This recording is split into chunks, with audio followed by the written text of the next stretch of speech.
Welcome to ScalaUA conference.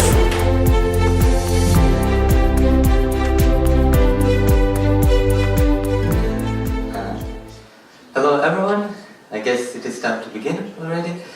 My name is Anatolii Kmetiuk. For the past 3 years I have been working and contributing to implementations of process algebra engines. One was Subscript, and another one is my recent project where I tried to build a new implementation of this algebras. So today I'm going to introduce this concept of process algebras and the way to implement process algebra engine in a rewriting manner. So the way we are going to structure this talk is, first of all, I'm going to say a few words about the idea of process algebras, why you might be interested in this idea and why it might be useful for you in practice.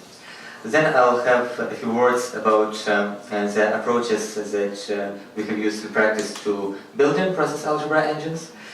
And finally, I will describe my attempt to build this engine in a free object-based manner using a rewriting engine, using basically expression rewritings. So, first of all, I would like to introduce this concept of process algebras. So, who of you have heard about process algebras before? Probably the previous talk was about this process algebras, so this is a irrelevant question.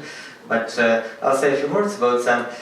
So these are a bunch of mathematical theories that were developed in the second half of the 20th century, and they basically aim to describe processes in a mathematical way, and so that you are able to reason about the processes in a mathematical way.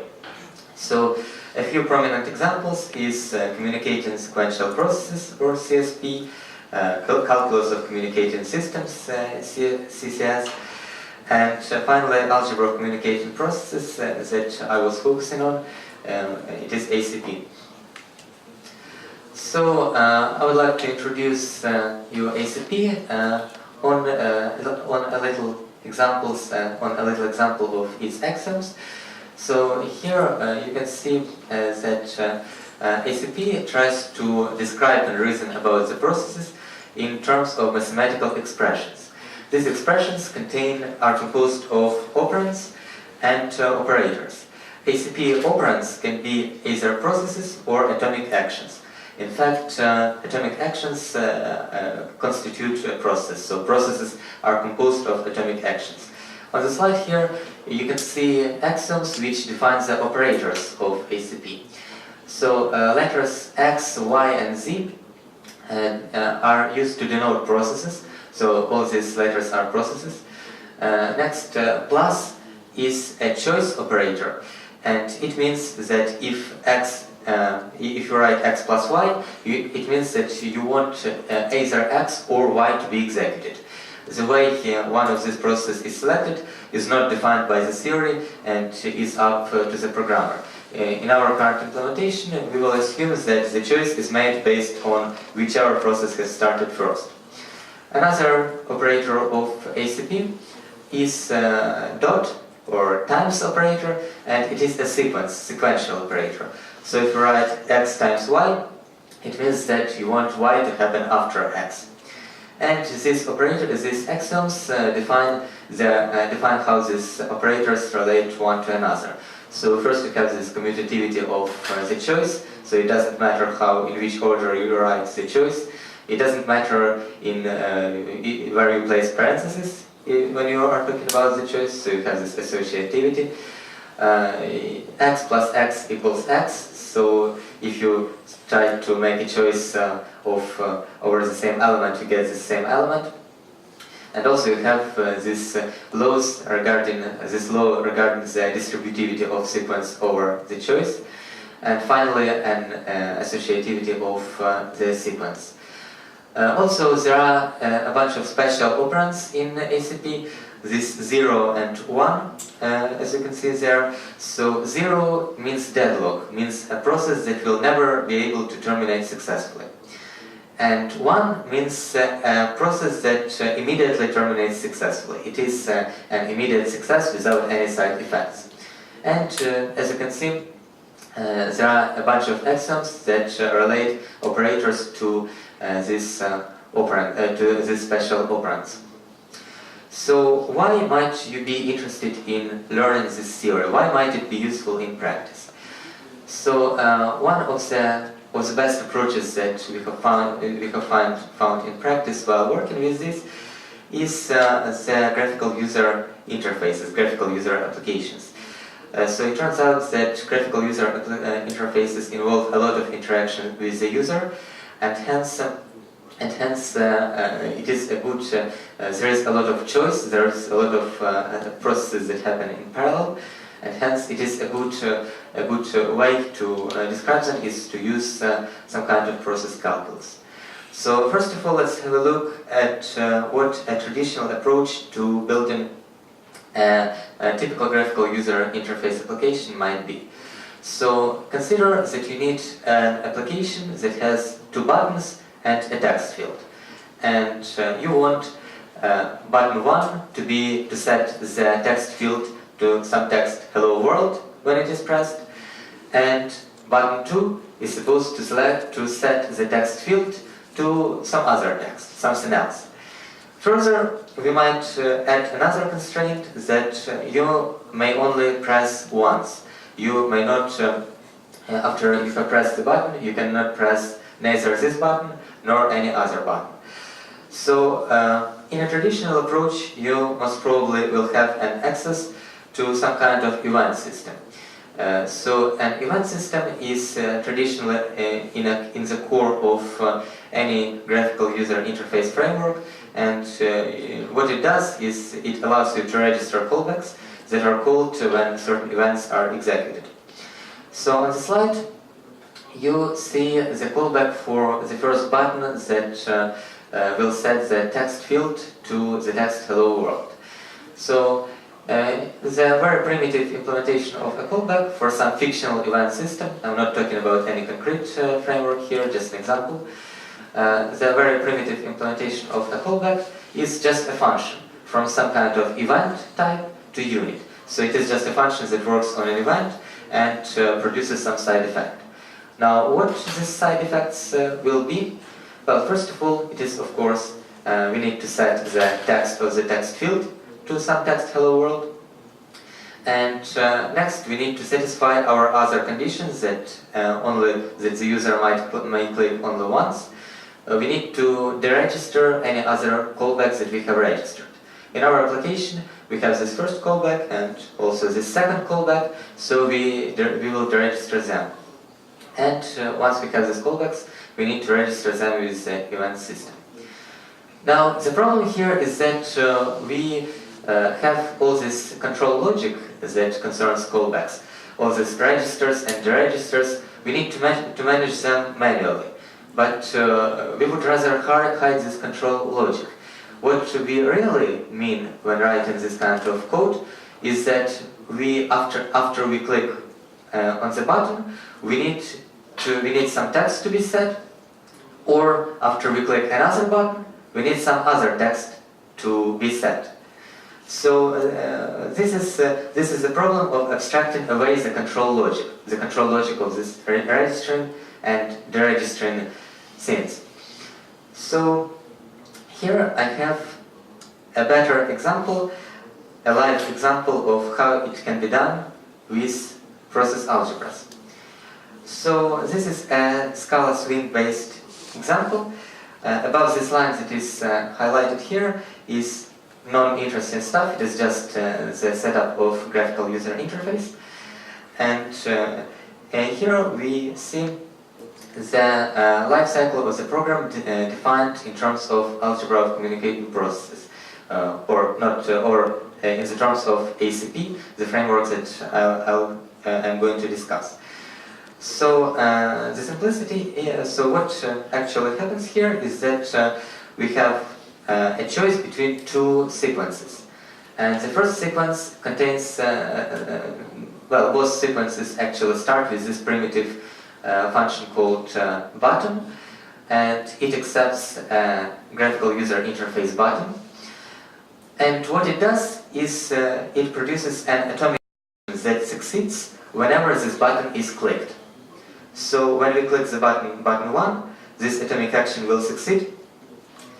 The choice will be determined at that point, because at the beginning of our talk we said that we agree that our implementation will select whichever process started first. So if we click on if this atomic action succeeds, then the system will select this branch of choice and set the text to hello world. So let us execute it just to be sure that it works.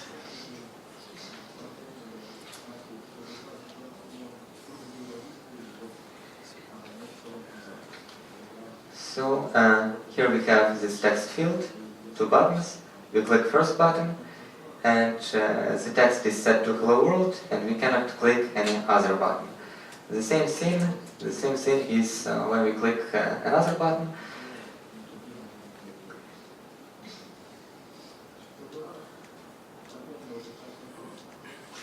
So the text is set to something else. Now the question is, how do we actually? The question is how do we actually make this kind of expressions run? How do we execute? How do we define a framework that will execute this kind of expressions? So let us discuss the approaches that we can take to build and process algebra engines that we have tried in practice. So first approach is Subscript.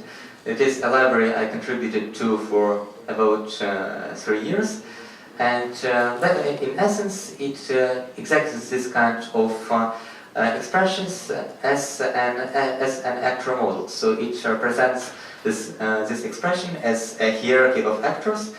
So the operator has, so every operator has a bunch of children operands, and they all are represented as an actors. So in this case, the choice has 2 children of sequences, and these sequences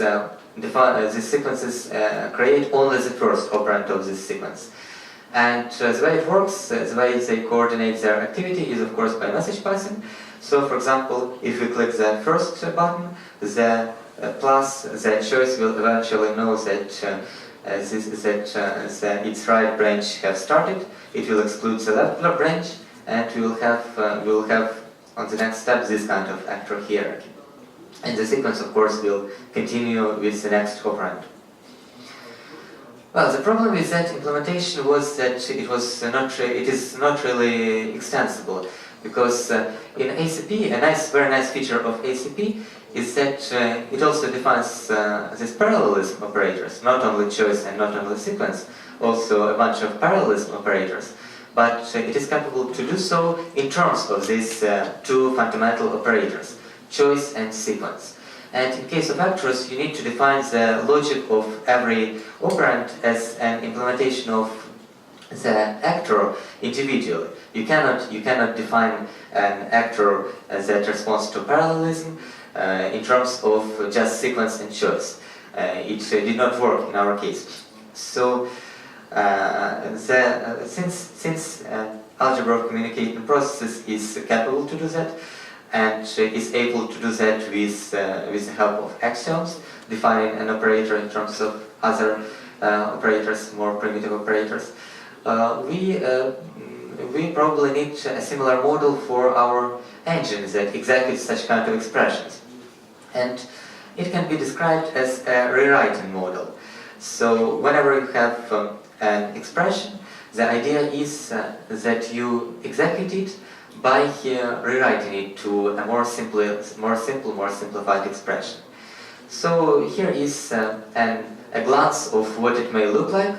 So here AX means actually A in sequence with X, A times X. It is actually a sequence, it is not a name of an entity, not a simple name of an entity.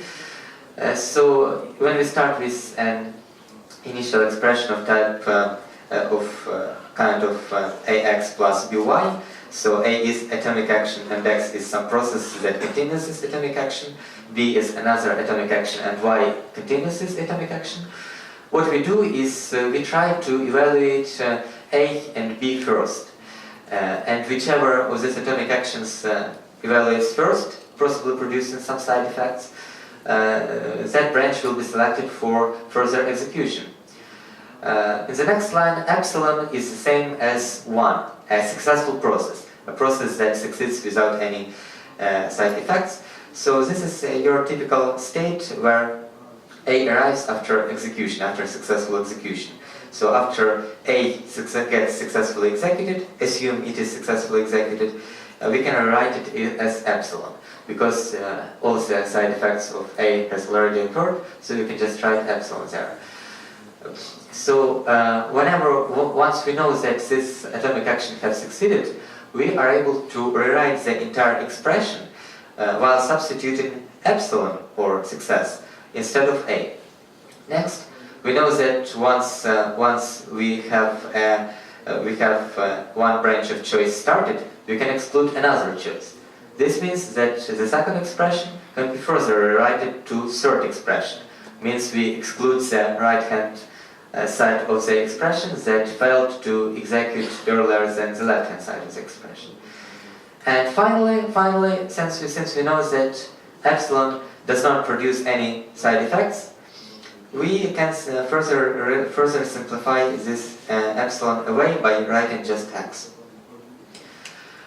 So some points to remember during the actual implementation, some points to notice about the current logic, is that there are cases where you can rewrite a process algebra expression without any side effects, purely symbolic rewriting.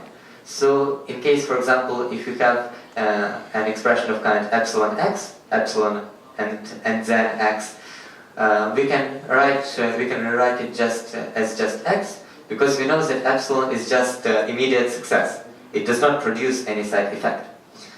Also, some process algebra expressions cannot be treated this way.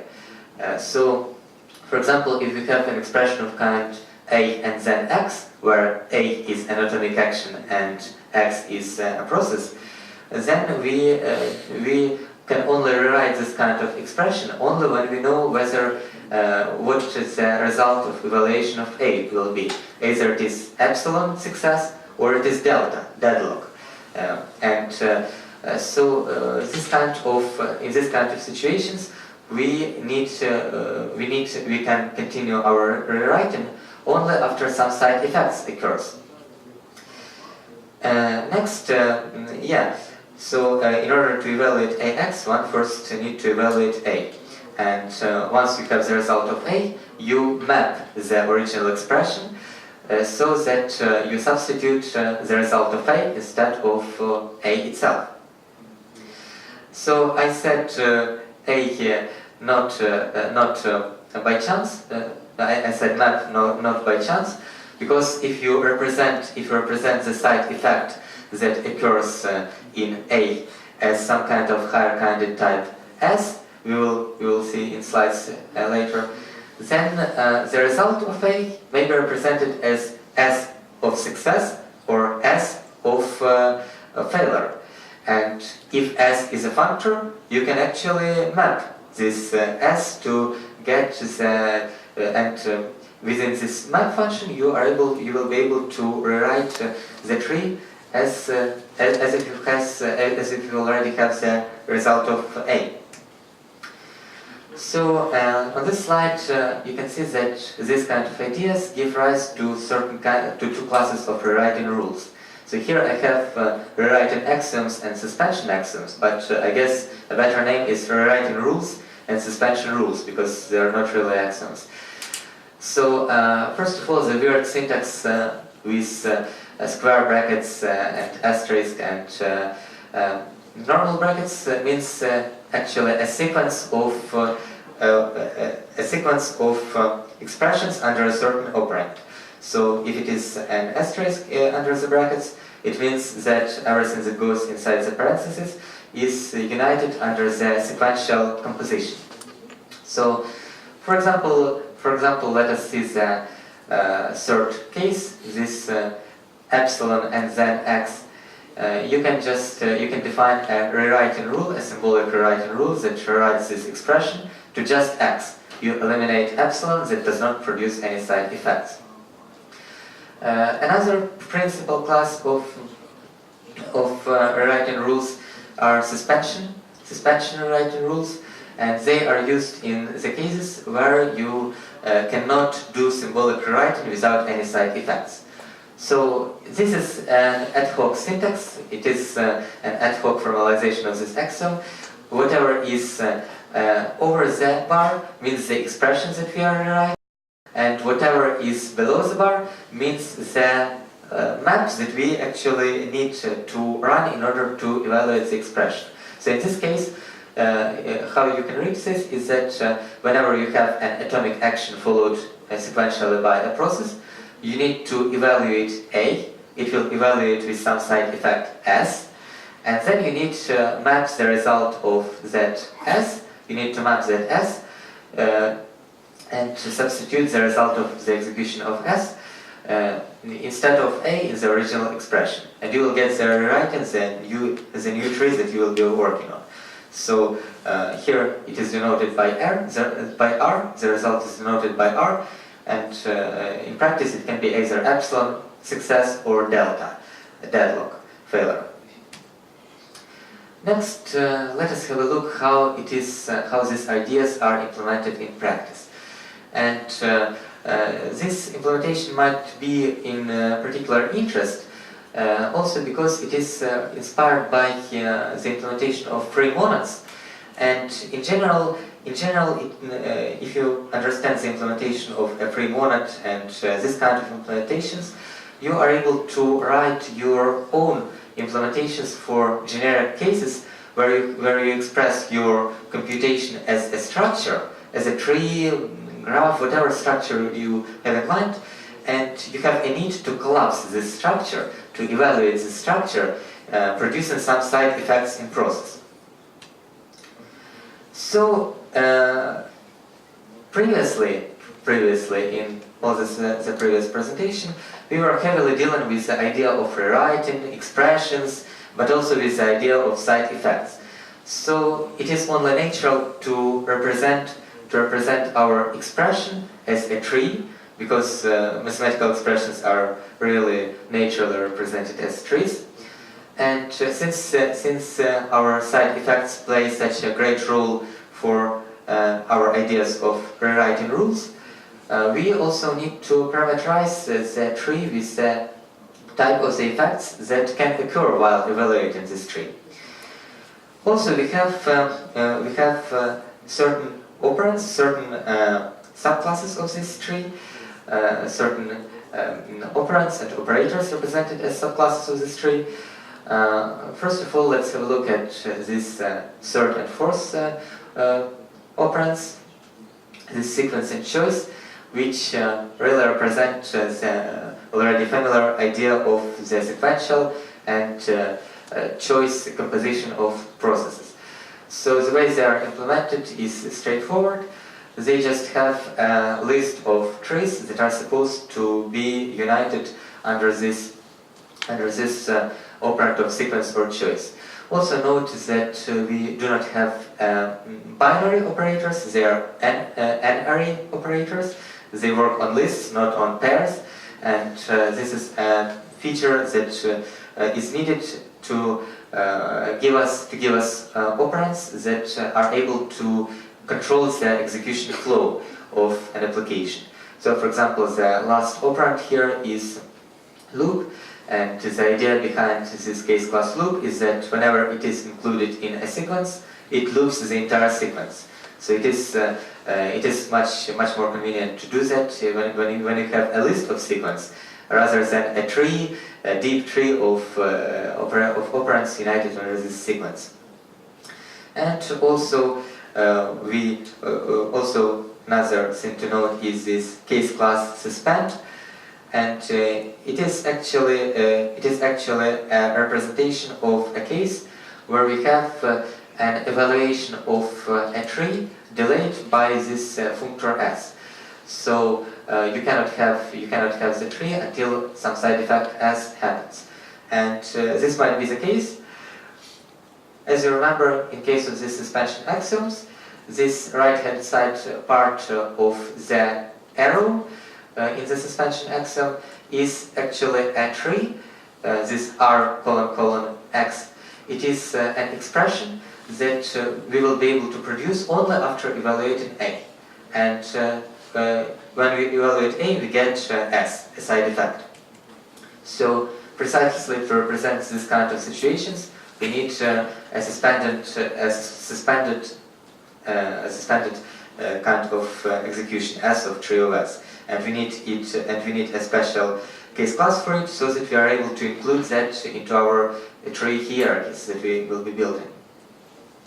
Next, as you remember, our goal is to rewrite these expressions, these trees, while producing some kind of side effects in process.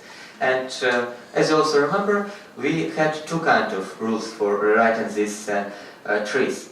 First, there are symbolic rewritings, the ones that are purely symbolic and do not produce any side effects.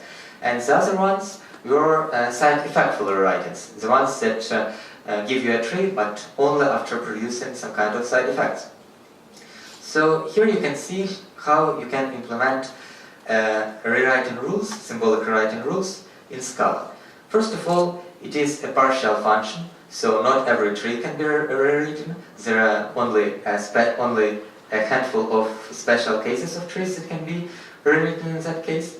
And they take a tree of s, and they return you another tree, a rewritten tree, also of s. And the benefit of such rewriting rules is that they are extremely easy to define and to read. For example, the first case says that if you have a sequence of 0 elements, you basically do not need to do anything. You have already succeeded. It is an immediate success. And by the way, I have not introduced to this success and failure. They are on the previous slide, and they basically represent this idea of epsilon and delta.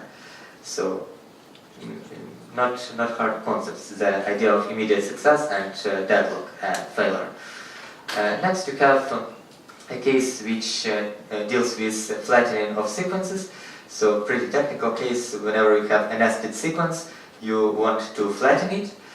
Next, you have the sequence that deals with call, but call is basically a delayed computation. It is, I think it is pretty technical, so we will not be really focusing on it, but it is essentially a similar idea to function calls, lazy evaluation. Next, you have these ideas. The two last cases deal with special operands. So whenever you have a sequence that starts with epsilon or success, you just eliminate that success because you do not need it. It does not produce any side effects. And whenever you have a sequence that starts with a deadlock or failure, you end up with failure because you're not going anywhere after the failure in case of sequence. So this was sequence. And these are the rewriting rules for the choice. So in case if you have an empty choice, a choice with no elements, we basically have no choice at all, and it is a failure. And this kind of symmetry that the choice of nil should be a failure and the sequence of nil should be a success is really needed for the system to comply to ACP axioms. So we can do the test. We can do the test on the axioms with Scala chip, and in order for this test to pass, we need this kind of symmetry. So we also have the rules for flattening the choice, the second rule. The third rule is the distributivity of sequence over the choice, I believe. So how they are able to interop one with another. Next rule is a choice that contains a success, and the choice that contains a success is basically a success, because this is the easiest choice to do. You do not need to do anything. And this is not encoded into algebra of communicating processes. This kind of semantics is not a part of ACP. It is just a part of our implementation. It's a part of decisions that we make. because as you remember, the choice by ACP is not defined. The semantics of it is not precisely defined. Only its relationship to operands and operators are defined. The similar case for failure, but in case of failure that is present in choice, we just eliminate that, filter out that failure from the sequence of choices, because we do not want to make the choice that is a failure choice. And the final rule is a little bit complicated in the sense that it deals with the suspension rules, that is called resume. On this slide, we will cover it later. So basically, what it says is that whenever we have a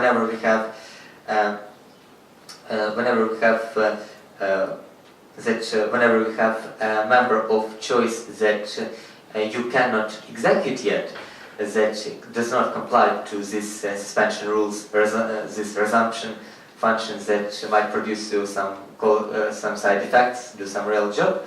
Whenever you have that, it means that you need to further rewrite this expression to the form that you will be able to run these suspension rules on. So these were the symbolic rewriting rules for sequence and choice. And you can already see that in order to include other operands, you just need to include some other rewriting rules here. So with such a straightforward syntax, it should not be very hard to do. Next, the suspension rules. So first of all, I was talking about the central rule of mapping over the side effectful type S in order to produce other trees, other expressions, also boxed under this side effectful type S.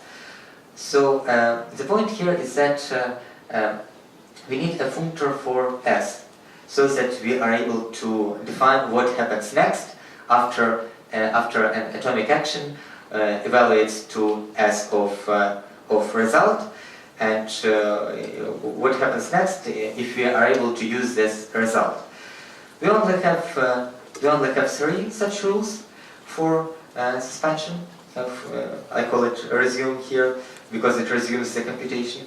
And first of all, let's have a look at the signature, why it is kind of a bit weird. So it accepts a tree of S, which is not surprising. It is also a partial function, which is also not surprising, because you can only rewrite a limited number of trees, limited kind of trees. But let us have a look at the return type. So essentially it returns a tree, essentially it returns another tree. Why this tree is boxed into type S? Because we can only know this type tree only after we have executed some side effects. And side effects are represented by S. So we need to box our tree of S into S. Why list? Why do we have everything boxed into list? Because we have this concept of choice. And if we have an expression with several branches, several choices that you are able to make, you probably want, under our current implementation, you want to start every possible choice and continue the execution of only the choice that happened to start first. So, for example, the button that was clicked first, or event that arrived first, or things like that. So the bottom line is that since we have a lot of possible choices, we also have a lot of possible continuations for the trees that we are trying to resume the execution of. And this multiplicity of choices is represented with a list. So in case if we just have one choice, one sequence, for example, this list will contain only one element. And in case if we have 2 choices, we will have two elements there, and so on and so forth. Next, about the rules that we have there, the suspension rules. So we have here the rule for the atomic action, which is basically a single side effect that can evaluate to either success or failure. And what happens here is we just unbox it from this boxing type suspend. Next, this sequence is a really prominent example the idea of mapping over expressions. So here we have a sequence that starts with a suspended computation, suspend, which is basically an atomic action, and this sequence is continued by some process X. So what we do is we create a list of one element because we have only one sequence, and what we do is we try to evaluate this atomic action R, and the result will be either success or failure. And since we have a functor, we are able to map over this over the result of the evaluation of that side effect. So Rs here in this function is either success or failure. And what we do is basically we substitute it on place of the original atomic action. So what we get here is a tree that will be evaluated only after this side effect S happens. And finally, in case of choice, basically what this rule says is that we need to perform a resumption on every branch of this choice. We need to apply this resume rule, resume rules to every branch of the choice. But only if this kind of resumption is defined on every branch of this choice, of course. If not, then we will apply the rewriting rules until we are able to execute the suspension rules. Alright, so let us see what we have so far. We have a representation of an ACP expression as a tree. We have symbolic rewriting rules that rewrite this tree to simpler forms without producing any side effects.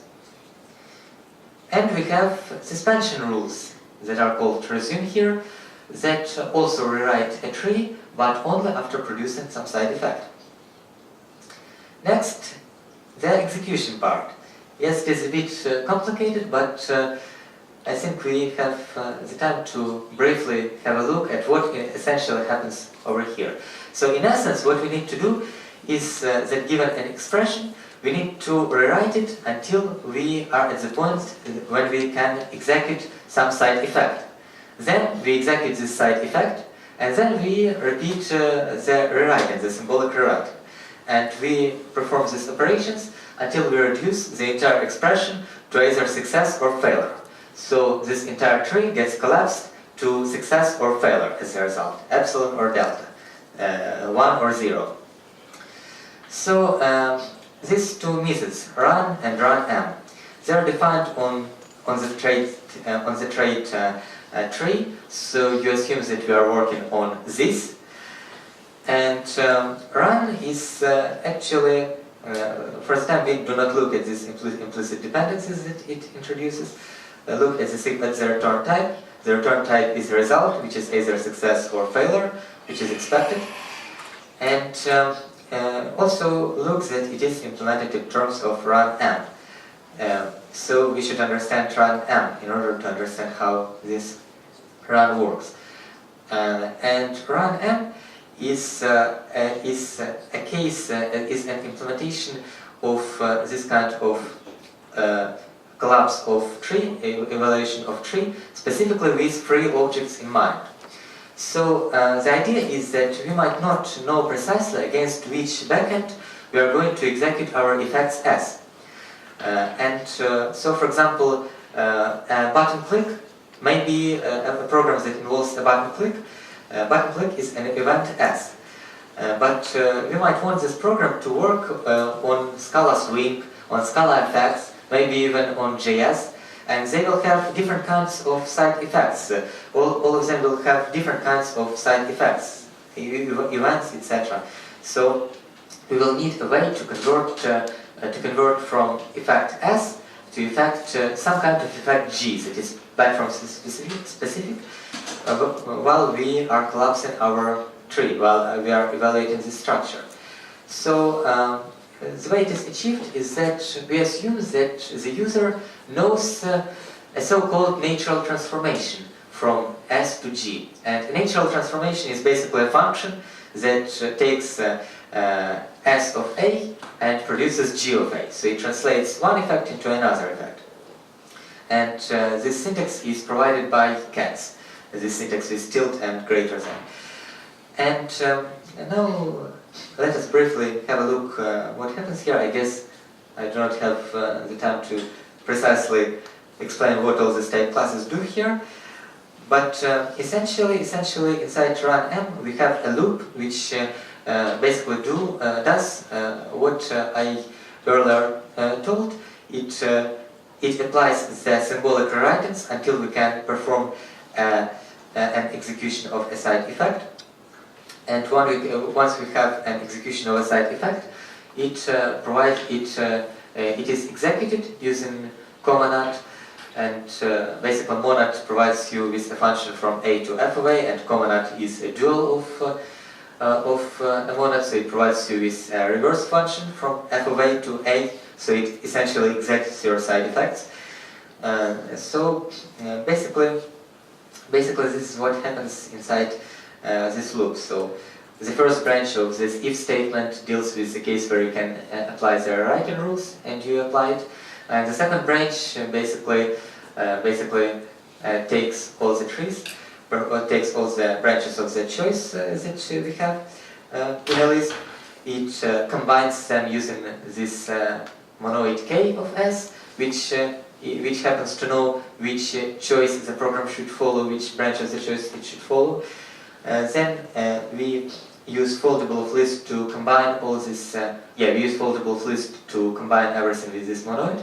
So basically, given a list of side effects, inside this else clause, we select which side effect will produce the tree that we will use during that will feed recursively to this loop, and that we will continue to evaluate. This is all defined by the user using this monoid, using this type class monoid K that is responsible for the choice. Well, this essentially is the execution part, and here is a demo implementation for free implementation of an effect S, and it is similar to the case with a free monad. Here, basically the idea is to declaratively specify what you want to do without specifying how you want to do it. So, for example, in case of atomic action, we might specify. We might have a case class that just contains the function that produces the side effects that we need to execute, but we do not define how do we execute this function. Maybe we execute it inside the current thread, maybe we use a future, maybe we use a thread pool, whatever. It all depends on the compilation function from S to G. So our S here is language T of some T, of some result type T, and all we need to do to execute a tree that defines these operands in terms of this kind of language T.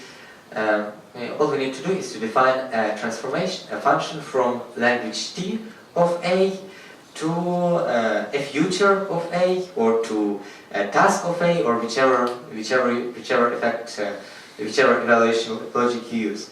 Well, basically, it also contains a bunch of other reification of the operations you might want to perform on your trees, because, for example, map language is a reification of a map operations that you might want to run on S, and you absolutely need it because we need S to be a functor, so we will need language T to support this kind of map things.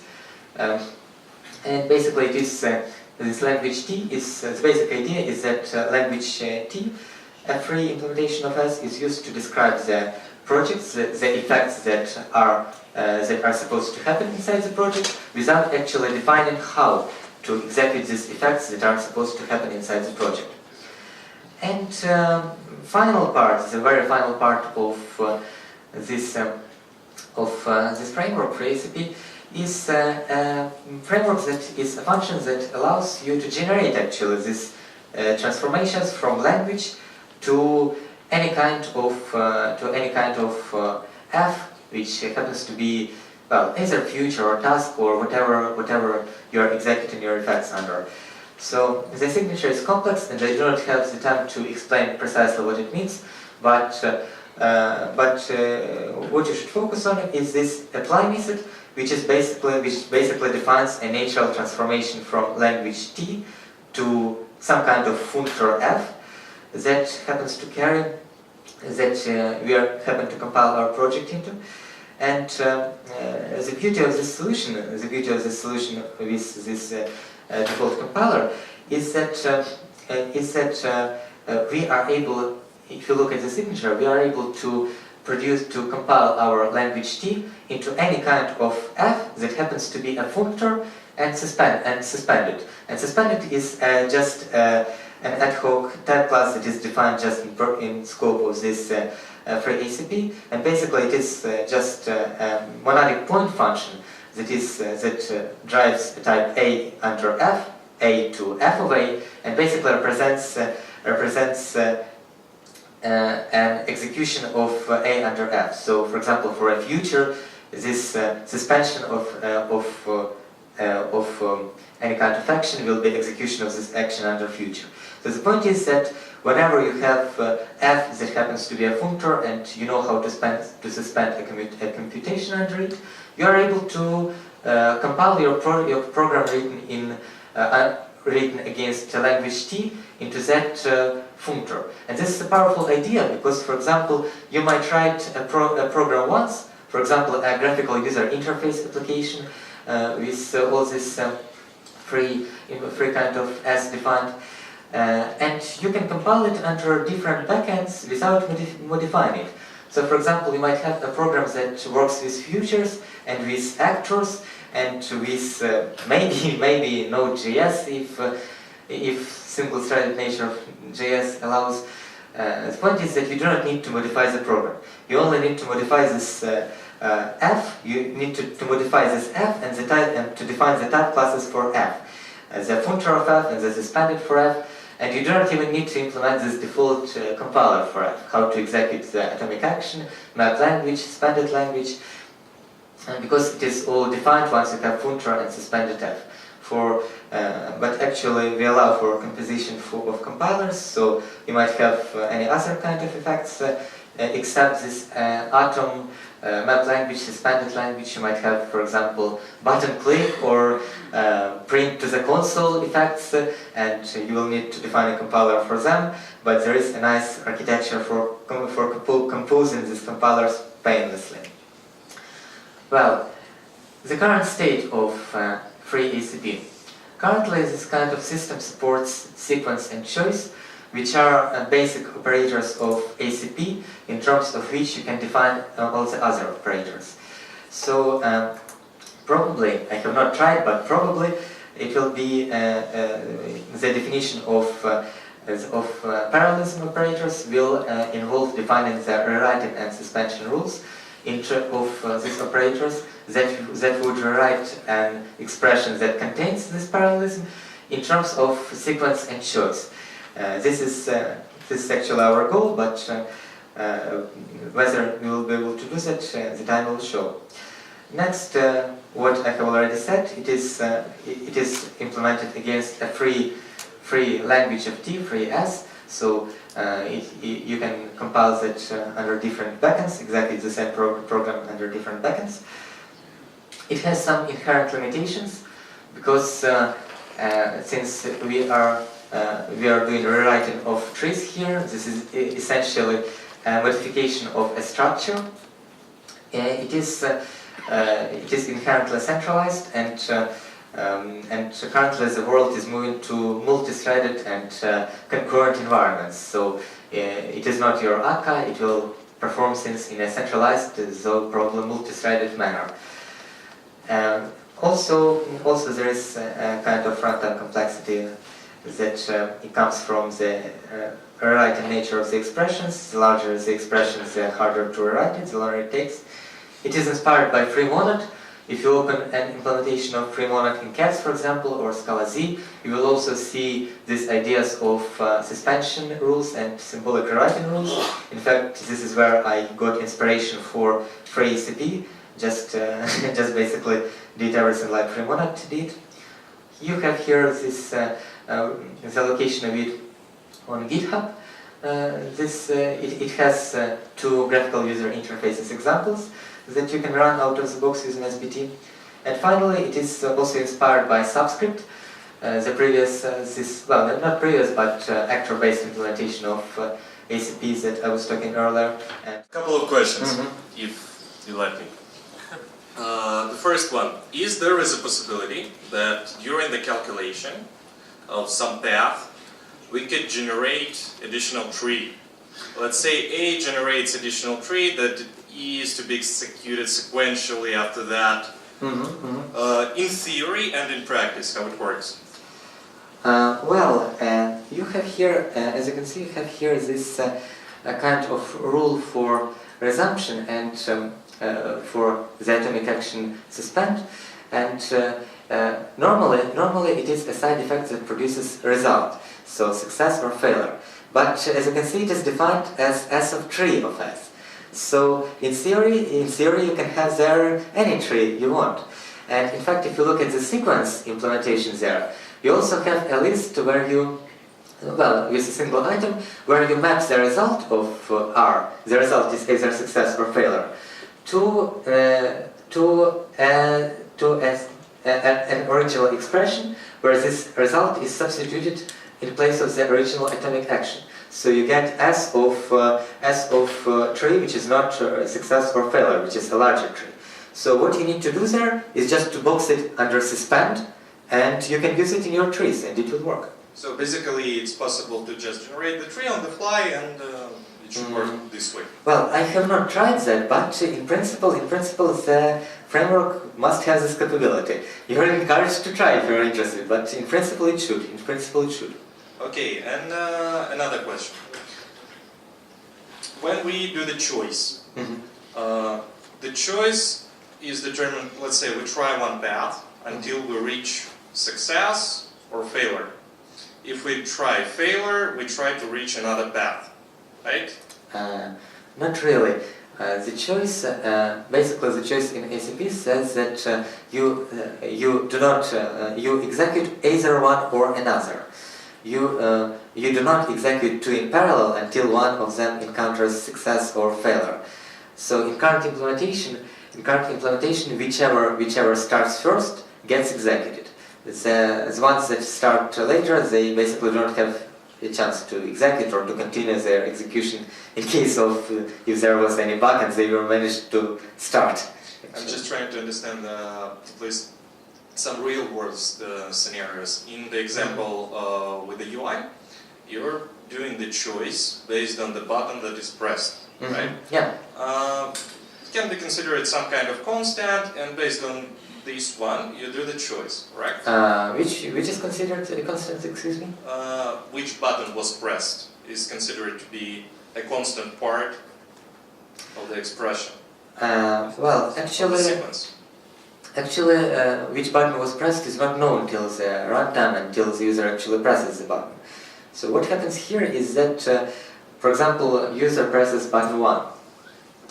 Then the class will know that the left-hand side of the expression started execution, and this means that it can cancel all the other operands of plus. So this is how this is supposed to work. Still, we are trying every path before we do the choice, right?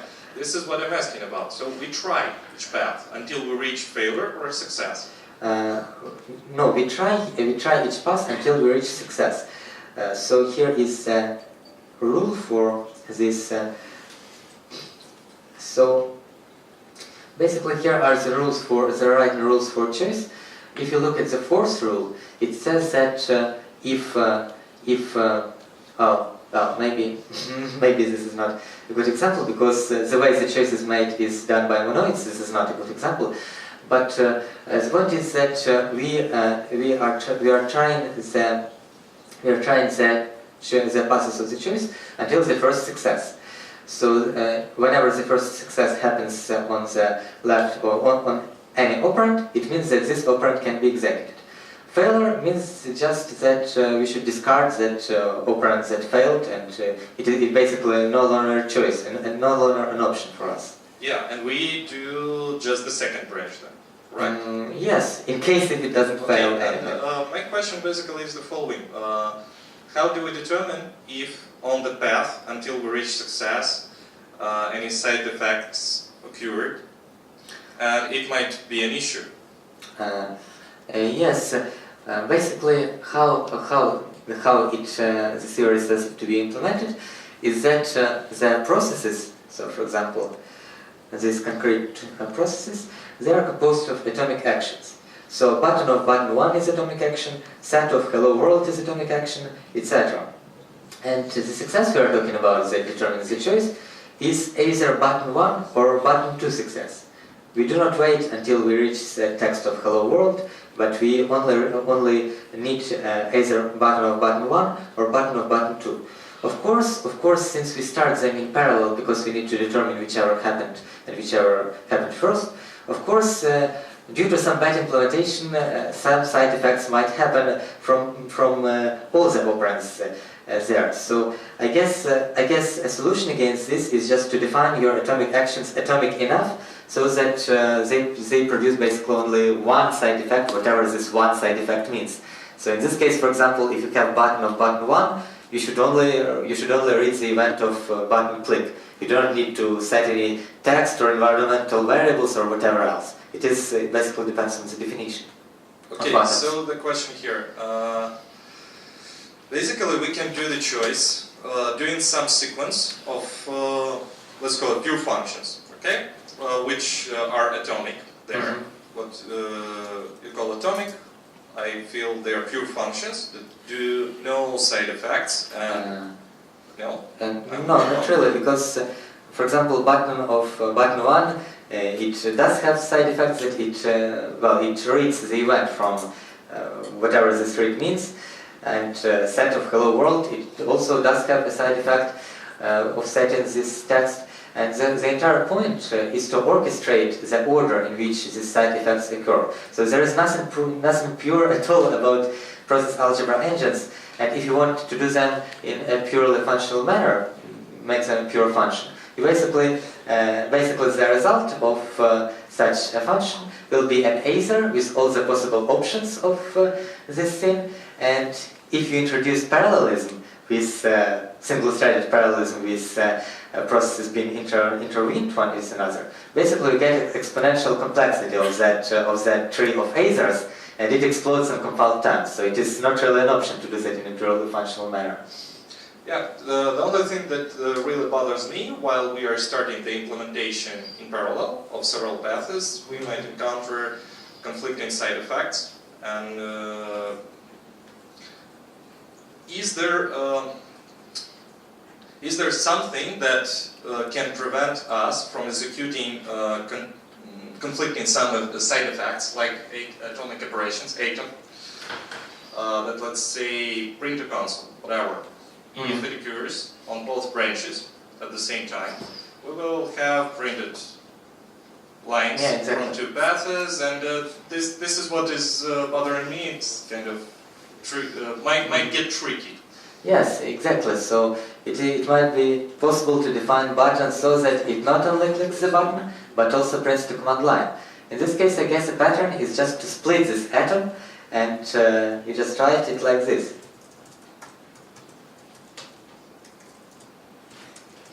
So one atom with two side effects that you are concerned with is turned into two atoms, each of them responsible for only one side effect. And in this scenario, you will no longer have these conflicts, because you have the second atom dependent on the first atom, and if the first atom failed to execute, failed to score that choice, then the entire branch gets cancelled, and this side effect is guaranteed not to execute. Thank you. Yeah. Can you please provide real-world applications of this algebra? I mean, not only UI, probably some foreign exchange, I don't know. A real-world, to my knowledge, no program, no current application in the real world of such theories exist. I do not know about them. But another thing that we were exploring is, for example, modeling of embedded controllers. So, for example, these embedded controllers of your microwave oven, for example, they have extensive interaction with the user, also a kind of an interface. And you can model them with a process algebra. As a rule of thumb, you should look at this so-called surface area, the contact area of the application with the outer world. So, in case of pure functions, you just have an input and the program works on its own like a black box, you don't communicate with it. But in case of real world, like web server, you launch the web server and it constantly has the events from the users, from other web services, and it needs to react to them, and probably in real time. So you will need process algebra to describe this kind of communicating processes, how they intervene one with another.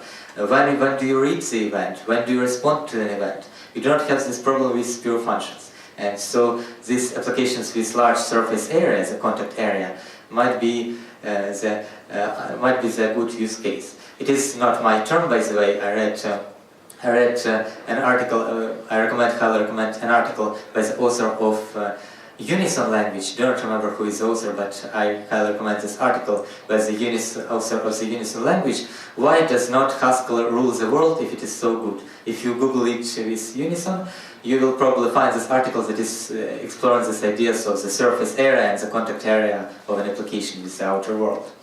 I think I understood. And for application server, for example, I think it's a simpler queue or something, and thread pool that handles everything, not the algebra. It can be possible, but too complicated. Yeah, probably, but maybe you have a cluster and an akka system of actors, so you have different scenarios, so you need to abstract over all possible cases. So maybe thread pool and single machine does not provide a good abstraction for every possible case of the real world. Thank you.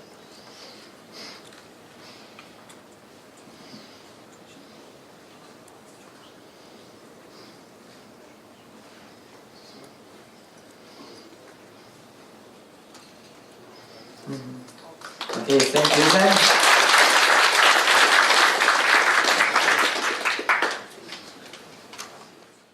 Well, in my personal opinion, a lot of cutting-edge technologies and libraries don't have proper documentation. So you should not rely too much on the documentation. You should rely on reading the code and trying to understand the intention behind the purpose of this or that library.